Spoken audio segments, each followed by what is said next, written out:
Okay, step one, I read the card. And I encourage you to keep it simple. I went a little complicated and it cracked. It's not a medium that we're going to put in the kiln and fire and, So it is fragile, and that's kind of interesting. If your clay is a little bit hard, so I'm just going to quickly give you tips because I don't know really how much time I have. Okay. Spray it with a little bit of water. Don't pour water in or you're just going to have mud, okay? So just squirt it with a little bit. Close it. Move it around. It'll soften up. And that's how fragile this is. I'm going to show you. When I was reading this, I liked the idea that this was going to be my personal altarpiece, and that it's always when you're going to work on a piece, sometimes I get the vision and I know what I am to do, but it's getting that vision. So that's what you need to do first. Think of what you would like to put on your altar. I kept going to nature, so I stayed with that. And I felt that was simple enough for me to do. I went in my garden, and this is interesting because I'm picking up the senses here. This is a geranium leaf, and it's got a very strong scent.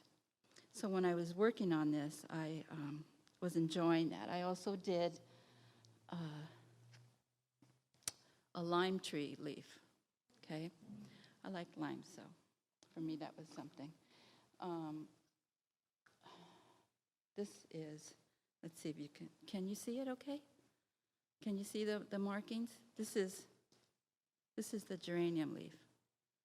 And I press it in, and then I held it in my hands. I put a candle in there. That Breath of Kindness candle is what I did originally.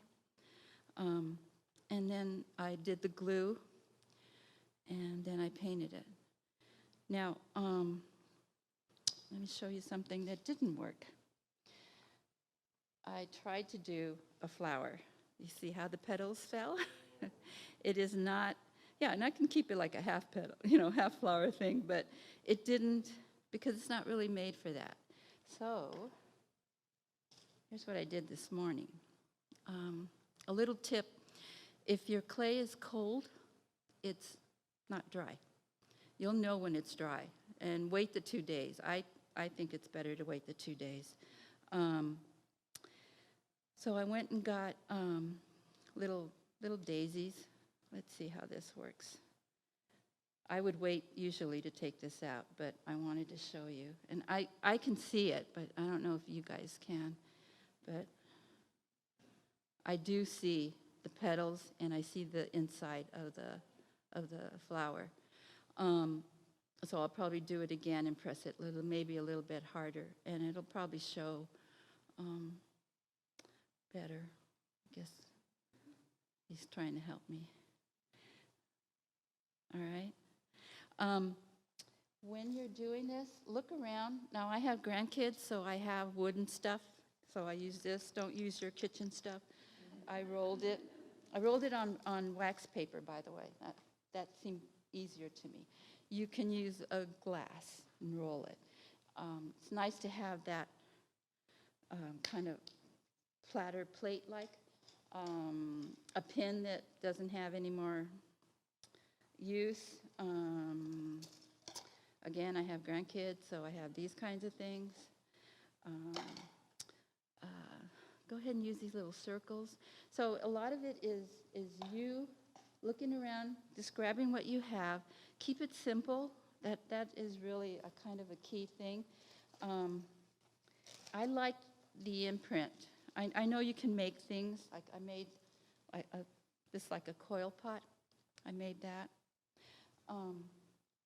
But I like the imprint because it sort of leaves a mark. So grandkids again. I've got a monkey here. I've got little snakes. I have little things there, dinosaurs I have at the house. But I thought it would be nice if you had your kids do something like that, their favorite animal maybe on a plate. And so you have that imprint, or